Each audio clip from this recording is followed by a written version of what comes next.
ಆತ್ಮೀಯ ವೀಕ್ಷಕರೇ, ಎಲ್ಲರಿಗೂ ಪಬ್ಲಿಕ್ ಎಜುಕೇಷನ್ ಚಾನಲ್ಗೆ ಸ್ವಾಗತ. ಈ ದಿನ ಈ ಒಂದು ವಿಡಿಯೋದಲ್ಲಿ ದೀಕ್ಷಾ ಆ್ಯಪ್ನ ಬಳಕೆಯ ಬಗ್ಗೆ ತಿಳಿಸಿದ್ದೇನೆ. ನೀವೇನಾದರೂ ಇದೇ ಮೊದಲ ಬಾರಿಗೆ ಪಬ್ಲಿಕ್ ಎಜುಕೇಷನ್ ಚಾನಲನ್ನು ವೀಕ್ಷಿಸುತ್ತಿದ್ದಲ್ಲಿ ಪಬ್ಲಿಕ್ ಎಜುಕೇಷನ್ ಚಾನಲನ್ನು ಸಬ್ಸ್ಕ್ರೈಬ್ ಮಾಡಿಕೊಳ್ಳಿ ಹಾಗೂ ನ್ಯೂ ಎಜುಕೇಷನಲ್ ಅಪ್ಡೇಟ್ಗಳಿಗಾಗಿ ಪಬ್ಲಿಕ್ ಎಜುಕೇಷನ್ ಚಾನಲನ್ನು ವೀಕ್ಷಿಸಿ.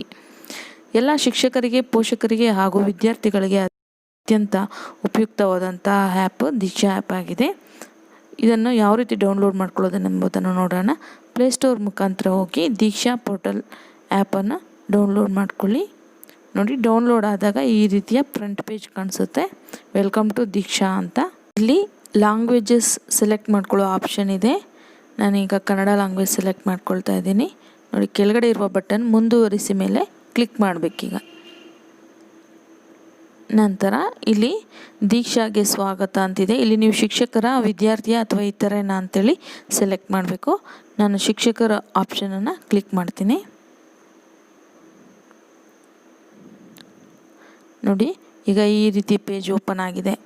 ಡೈರೆಕ್ಟ್ ನಮ್ಮ ಹತ್ರ QR ಕೋಡ್ ಇರೋ ಟೆಕ್ಸ್ಟ್ ಬುಕ್ ಇದ್ದರೆ ನಾವು ಸ್ಕ್ಯಾನ್ ಮಾಡಿ ಬಳಕೆ ಮಾಡ್ಬೋದು. ಈಗ ನಾನು ಟೆಕ್ಸ್ಟ್ ಬುಕ್ ಯೂಸ್ ಮಾಡ್ತಾ ಇಲ್ಲ, ಹಾಗಾಗಿ QR ಕೋಡ್ ಇಲ್ಲವೇ ಅಂತ ಕೆಳಗಡೆ ಆಪ್ಷನ್ ಇದೆ ಅಲ್ವಾ, ಅಲ್ಲಿ ನಾನು ಸೆಲೆಕ್ಟ್ ಮಾಡ್ಕೊಳ್ತೀನಿ. ನೋಡಿ, ಮಂಡಳಿ ಅಂತಿದೆ. ಮಂಡಳಿಯನ್ನು ಆಯ್ಕೆ ಮಾಡಿ. ಈಗ ಆಪ್ಷನ್ ಮೇಲೆ ಕ್ಲಿಕ್ ಮಾಡಿದಾಗ ಇಷ್ಟು ರೀತಿಯ ಮಂಡಳಿಗಳು ನಮಗೆ ಡಿಸ್ಪ್ಲೇ ಆಗುತ್ತೆ. ಅದು ಯಾವ್ಯಾವ ಸ್ಟೇಟ್ ಬೋರ್ಡ್ ಅಂತ ಇಲ್ಲಿ ಆಪ್ಷನ್ಸ್ ಇದೆ. ನಾವು ಸ್ಕ್ರಾಲ್ ಮಾಡ್ತಾ ಹೋದಾಗ ಎಲ್ಲ ಸ್ಟೇಟ್ಗಳದ್ದು ಸಹ ನಮಗಿಲ್ಲಿ ಕಾಣಿಸುತ್ತೆ. ಇದರಲ್ಲಿ ನಾವು ಕರ್ನಾಟಕ ಸ್ಟೇಟನ್ನು ಸೆಲೆಕ್ಟ್ ಮಾಡ್ಕೋಬೇಕು. ಸಲ್ಲಿಸಿ ಆಪ್ಷನ್ ಕ್ಲಿಕ್ ಮಾಡಿದಾಗ ಈಗ ಕರ್ನಾಟಕ ಸ್ಟೇಟ್ ಸೆಲೆಕ್ಟ್ ಆಗಿದೆ. ಈಗ ನಾವು ಮಾಧ್ಯಮವನ್ನು ಆಯ್ಕೆ ಮಾಡ್ಕೊಳ್ಬೇಕು. ನೋಡಿ, ಮಾಧ್ಯಮದ ಆಪ್ಷನ್ ಮೇಲೆ ನಾವು ಕ್ಲಿಕ್ ಮಾಡಿದಾಗ ನಮಗೆ ಮಾಧ್ಯಮಗಳ ಆಪ್ಷನ್ ಡಿಸ್ಪ್ಲೇ ಆಗುತ್ತೆ. ಇಲ್ಲಿ ನಮಗೆ ಯಾವ ಮೀಡಿಯಮ್ ಬೇಕೋ ಸೆಲೆಕ್ಟ್ ಮಾಡಿಕೊಂಡು ಸಲ್ಲಿಸಿ ಆಪ್ಷನ್ ಮೇಲೆ ಕ್ಲಿಕ್ ಮಾಡಬೇಕು. ನಾನು ಕನ್ನಡ ಮೀಡಿಯಮನ್ನು ಸೆಲೆಕ್ಟ್ ಮಾಡ್ಕೊಂಡಿದ್ದೀನಿ. ಈಗ ಸಲ್ಲಿಸಿ ಆಪ್ಷನ್ ಮೇಲೆ ಕ್ಲಿಕ್ ಮಾಡಿದಾಗ ನಂತರ ತರಗತಿಯನ್ನು ಆಯ್ಕೆ ಮಾಡಿಕೊಳ್ಳಿ ಆಪ್ಷನ್ ಮೇಲೆ ಕ್ಲಿಕ್ ಮಾಡಬೇಕು. ನಮಗೆ ಯಾವ ತರಗತಿ ಬೇಕೋ ಆ ತರಗತಿಯನ್ನು ಸೆಲೆಕ್ಟ್ ಮಾಡ್ಕೊಳ್ಬೇಕು. ಈಗ ನೋಡಿ, ನಾನು 6ನೇ ಕ್ಲಾಸ್ ಮೇಲೆ ಕ್ಲಿಕ್ ಮಾಡ್ತಾ ಇದ್ದೀನಿ. ಈಗ ಸಲ್ಲಿಸಿ ಆಪ್ಷನ್ ಮೇಲೆ ಕ್ಲಿಕ್ ಮಾಡಿದಾಗ ಈ ರೀತಿ ಪೇಜ್ ಓಪನ್ ಆಗುತ್ತೆ. ಕೆಳಗಡೆ ಮುಂದುವರಿಸಿ ಅನ್ನುವಂಥ ಒಂದು ಬಾಣದ ಗುರುತು ಕಾಣಿಸ್ತಾ ಇದೆ ಅಲ್ವಾ, ಅಲ್ಲಿ ಮುಂದುವರಿಸಿ ಅನ್ನೋ ಆಪ್ಷನ್ ಮೇಲೆ ಕ್ಲಿಕ್ ಮಾಡಬೇಕು. ಕ್ಲಿಕ್ ಮಾಡಿದಾಗ ನಮಗೆ ಈ ರೀತಿಯ ಒಂದು ಪೇಜ್ ಕಾಣುತ್ತೆ. ನೋಡಿ, ಇದೇ ಮೇನ್ ಪೇಜು. ಇಲ್ಲಿ ನೋಡಿ, ಮೇಲೆ ಗ್ರೀನ್ ಕಲರಲ್ಲಿ ಕಾಣಿಸ್ತಾ ಇರುವಂಥದ್ದು ಮಾಧ್ಯಮಗಳು. Kannada medium, English medium, Hindi medium, ನಮಗೆ ಯಾವ ಮೀಡಿಯಮ್ ಬೇಕೋ ಸೆಲೆಕ್ಟ್ ಮಾಡ್ಕೋಬೇಕು. ಕೆಳಗಡೆ ಇರುವಂಥದ್ದು ತರಗತಿಗಳನ್ನು ಆಯ್ಕೆ ಮಾಡ್ಕೊಳ್ಳೋದಕ್ಕೆ ಆಪ್ಷನ್ಸ್ ಕೊಟ್ಟಿದ್ದಾರೆ. ಈಗ ನಾನಿಲ್ಲಿ 6ನೇ ತರಗತಿಯನ್ನು ಸೆಲೆಕ್ಟ್ ಮಾಡ್ಕೊಂಡಿದ್ದೀನಿ. ಆದ್ದರಿಂದ ತರಗತಿ 6 ಕ್ಲಾಸ್ 6 ಅನ್ನೋದು ಬ್ಲೂ ಕಲರಲ್ಲಿ ಬಂದಿದೆ. ನೋಡಿ, ಈಗ ಸ್ಕ್ರಾಲ್ ಮಾಡ್ತಾ ಹೋದರೆ ಸಬ್ಜೆಕ್ಟ್ ವೈಸ್ ನಮಗೆ ಕಾಣಿಸುತ್ತೆ ಏನೇನಿದೆ ಅಂಥೇಳಿ. ಇದರಲ್ಲಿ ನಾನೀಗ ಫಸ್ಟ್ ಲ್ಯಾಂಗ್ವೇಜ್ ಸಿರಿಗನ್ನಡದ ಮೇಲೆ ಕ್ಲಿಕ್ ಮಾಡ್ತಾ ಇದ್ದೀನಿ.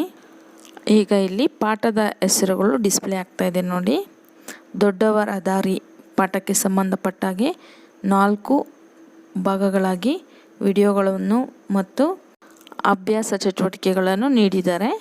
ನೋಡಿ, ಇದನ್ನು ಹೀಗೆ ನಾವು ಮೇಲೆ ಸ್ಕ್ರಾಲ್ ಮಾಡಿದ್ರೆ ಎಲ್ಲ ಲೆಸನ್ಗಳ ಬಗ್ಗೆ ಸಹ ನಮಗೆ ಇಲ್ಲಿ ಡಿಸ್ಪ್ಲೇ ಆಗುತ್ತೆ. ನೋಡಿ, ಇಲ್ಲಿ ಗಂಧರ್ವ ಸೇನಾ ಗದ್ಯ ಭಾಗ, ಮೆರವಣಿಗೆ, ಹೃದಯದ ವಚನಗಳು, ಹೀಗೆ ಎಲ್ಲ ಲೆಸನ್ಗಳನ್ನು ಸಹ ಇಲ್ಲಿ ಕಾಣಿಸುತ್ತೆ. ನಮಗೆ ಯಾವ ಲೆಸನ್ ಬೇಕೋ ಆ ಲೆಸನ್ ಮೇಲೆ ಕ್ಲಿಕ್ ಮಾಡಿದ್ರೆ ಈ ರೀತಿ ಒಂದೊಂದು ಲೆಸನ್ಗೂ 4-5 ಪಾರ್ಟ್ಗಳು ಮಾಡಿರ್ತಾರೆ. ಈಗ ನಾವು ದೊಡ್ಡವರ ದಾರಿ ಪಾಠದಲ್ಲಿ ಯಾವುದಾದ್ರೂ ಒಂದು ವಿಡಿಯೋನ ಕ್ಲಿಕ್ ಮಾಡಿ ನೋಡೋಣ. ನೋಡಿ, ಈಗ ಲೋಡ್ ಆಗ್ತಾ ಇದೆ. ದೊಡ್ಡವರ ದಾರಿಯಲ್ಲಿ ಒಂದು ವಿಡಿಯೋ ಮೇಲೆ ಕ್ಲಿಕ್ ಮಾಡಿದ್ದಕ್ಕೆ ಕಂಟೆಂಟ್ ಲೋಡ್ ಆದಮೇಲೆ ನಮಗೆ ಅದು ಡಿಸ್ಪ್ಲೇ ಆಗುತ್ತೆ. ನೋಡಿ, ಇಲ್ಲಿ ಸಜಾತಿ ಒತ್ತಕ್ಷರ ಇರುವ ಪದಗಳಿಗೆ ಬಹು ಆಯ್ಕೆ ಪ್ರಶ್ನೆಗಳು ಅಂದರೆ 4 ರೀತಿಯ ಉತ್ತರಗಳನ್ನು ಕೊಟ್ಟಿದ್ದಾರೆ. ಇದರಲ್ಲಿ ನಾವು ಸೆಲೆಕ್ಟ್ ಮಾಡಿಕೊಂಡಾಗ ನೆಕ್ಸ್ಟು ಆ್ಯರೋ ಮಾರ್ಕ್ ಇರೋದ್ರ ಮೇಲೆ, ರೈಟ್ ಸೈಡ್ ಆ್ಯರೋ ಮಾರ್ಕ್ ಮೇಲೆ ಕ್ಲಿಕ್ ಮಾಡಿದ್ರೆ ಅದು ರೈಟ್ ಆರ್ ರಾಂಗ್ ಅಂತ ತೋರಿಸುತ್ತೆ. ಈ ರೀತಿ ಹಲವಾರು ಪ್ರಶ್ನೆಗಳನ್ನು ಕೊಟ್ಟಿದ್ದಾರೆ. ಇದನ್ನು ಸಹ ನಾವು ಮಕ್ಕಳ ಕಲಿಕೆಗೆ ಬಳಸ್ಕೊಳ್ಬಹುದು. ಈಗ 6ನೇ ಕ್ಲಾಸಲ್ಲಿ ಇರುವಂಥ ಆ್ಯಕ್ಟಿವಿಟೀಸ್ ಬಗ್ಗೆ ನೋಡಿದ್ದೀರಾ. ಈಗ 8ನೇ ಕ್ಲಾಸಲ್ಲಿ ಚೆಕ್ ಮಾಡಿ ನೋಡೋಣ ಯಾವ ರೀತಿ ಕೊಟ್ಟಿದ್ದಾರೆ ಅಂಥೇಳಿ. ನೋಡಿ, ಇಲ್ಲಿ ಪಾಠಗಳಿಗೆ ಸಂಬಂಧಪಟ್ಟ ವಿಡಿಯೋಗಳೂ ಇದೆ ಮತ್ತು ಸಂವೇದ ಕಾರ್ಯಕ್ರಮಕ್ಕೆ ಸಂಬಂಧಪಟ್ಟಂತಹ ವಿಡಿಯೋಗಳು ಸಹ ಇಲ್ಲಿ ಕೊಟ್ಟಿದ್ದಾರೆ ನೋಡಿ. ಇಲ್ಲಿ 8ನೇ ತರಗತಿ ಕನ್ನಡ ವಿಷಯದಲ್ಲಿ ಮಗ್ಗದ ಸಾಹೇಬ ಪಾಠಕ್ಕೆ ಸಂಬಂಧಪಟ್ಟ ಒಂದು ವಿಡಿಯೋನ ಕ್ಲಿಕ್ ಮಾಡ್ತೀನಿ ನೋಡಿ. ಈಗ ಪ್ಲೇ ಆಗುತ್ತೆ, ಈಗ ಲೋಡಿಂಗ್ ಆಗ್ತಾ ಇದೆ. 8ನೇ ತರಗತಿಯ ಸಿರಿಗನ್ನಡ ಪ್ರಥಮ ಭಾಷೆಯಲ್ಲಿ ಇದು ಮೊದಲನೇ ಪಾಠಕ್ಕೆ ಸಂಬಂಧಪಟ್ಟಂತಹ ವಿಡಿಯೋ. ಈ ರೀತಿಯಾಗಿ ಎಲ್ಲ ಪಾಠಗಳಿಗೂ ಸಂಬಂಧಪಟ್ಟ ವಿಡಿಯೋಗಳನ್ನು ಮತ್ತು ಶಿಕ್ಷಕರು ತಮಗೆ ಯಾವಾಗ ಬೇಕೋ ಆವಾಗ ಈ ಒಂದು ದೀಕ್ಷಾ ಪೋರ್ಟಲ್ ಆ್ಯಪ್ ಮುಖಾಂತರ ನೋಡ್ಕೋಬೋದು ಹಾಗೂ ಡೌನ್ಲೋಡ್ ಮಾಡಿಟ್ಕೊಂಡ್ರೆ ಆಫ್ಲೈನಲ್ಲಿ ಸಹ ನಾವು ಯೂಸ್ ಮಾಡ್ಕೊಳ್ಬಹುದು. ಈಗ ನೋಡಿ, ಇಲ್ಲಿ ಸರ್ಚ್ ಬಾರಲ್ಲಿ ನಾನು ಸಂವೇದ ಅಂತ ಟೈಪ್ ಮಾಡ್ತೀನಿ. ನಾವು ಸಂವೇದ ಅಂತ ಹಾಕಿದ ತಕ್ಷಣ ಸಂವೇದಕ್ಕೆ ಸಂಬಂಧಪಟ್ಟಂತಹ ಎಲ್ಲ ವಿಡಿಯೋಗಳು ಸಹ ಡಿಸ್ಪ್ಲೇ ಆಗುತ್ತೆ. ಇದೇ ರೀತಿ ನೀವು ಯಾವ ಸಬ್ಜೆಕ್ಟು ಯಾವ ಲೆಸನ್ ಬೇಕೋ ಆ ಲೆಸನ್ಗೆ ಸಂಬಂಧಪಟ್ಟಾಗೆ ನೀವು ಟೈಪ್ ಮಾಡಿದ್ರೆ ಆ ಒಂದು ಲೆಸನ್ಗಳಲ್ಲಿ ಡಿಸ್ಪ್ಲೇ ಆಗುತ್ತೆ. ಈಗ ನೋಡಿ, ಇಲ್ಲಿ ಸಂವೇದಕ್ಕೆ ಸಂಬಂಧಪಟ್ಟಂತಹ 100 ವಿಡಿಯೋಗಳು ಇದರಲ್ಲಿ ಲಭ್ಯವಿದೆ ಅಂತ ತೋರಿಸ್ತಾ ಇದೆ. ಇದರಲ್ಲಿ ನಮಗೆ ಯಾವ ಸಬ್ಜೆಕ್ಟ್ ಬೇಕೋ, ಯಾವ ಕ್ಲಾಸ್ದು ಯಾವ ಸಬ್ಜೆಕ್ಟ್ ಬೇಕೋ ನಾವು ಆಯ್ಕೆ ಮಾಡಿಕೊಳ್ಬಹುದು. ಈಗ ನಾನು 10ನೇ ತರಗತಿಯಲ್ಲಿ ತ್ರಿಭುಜಗಳು ಪಾಠದ ಮೇಲೆ ಕ್ಲಿಕ್ ಮಾಡ್ತಾ ಇದ್ದೀನಿ ನೋಡಿ. ಈಗ ಕಂಟೆಂಟ್ ಡೌನ್ಲೋಡ್ ಆಗುತ್ತೆ ನಮ್ಮದಾಗುತ್ತೆ ನೋಡಿ. ಈಗ ವಿಡಿಯೋ ಸ್ಟಾರ್ಟ್ ಆಗಿದೆ. ಜೊತೆಗೆ ನಾವು ಕಳೆದ ಕ್ಲಾಸ್ನಲ್ಲಿ ಇನ್ನೂ ಒಂದು ಒಳ್ಳೆಯ ವಿಷಯ ಬಗ್ಗೆ ಚರ್ಚೆ ಮಾಡಿ ಈ ರೀತಿಯಾಗಿ ನಾವು ಯಾವ ವಿಡಿಯೋ ಬೇಕೋ ಆ ವಿಡಿಯೋವನ್ನು ನೋಡಬಹುದು, ಆನ್ಲೈನಲ್ಲೂ ನೋಡಬಹುದು. ನಂತರ ಆಫ್ಲೈನಲ್ಲಿ ಸಹ ನಾವು ಈ ಒಂದು ಆ್ಯಪನ್ನು ಬಳಕೆ ಮಾಡಿಕೊಳ್ಳಬಹುದು. ಈ ವಿಡಿಯೋದಲ್ಲಿ ತಿಳಿಸಿರೋ ಮಾಹಿತಿ ನಿಮಗೆ ಉಪಯುಕ್ತವಾಗಿದೆ ಎಂದು ನಾನು ಭಾವಿಸುತ್ತೇನೆ.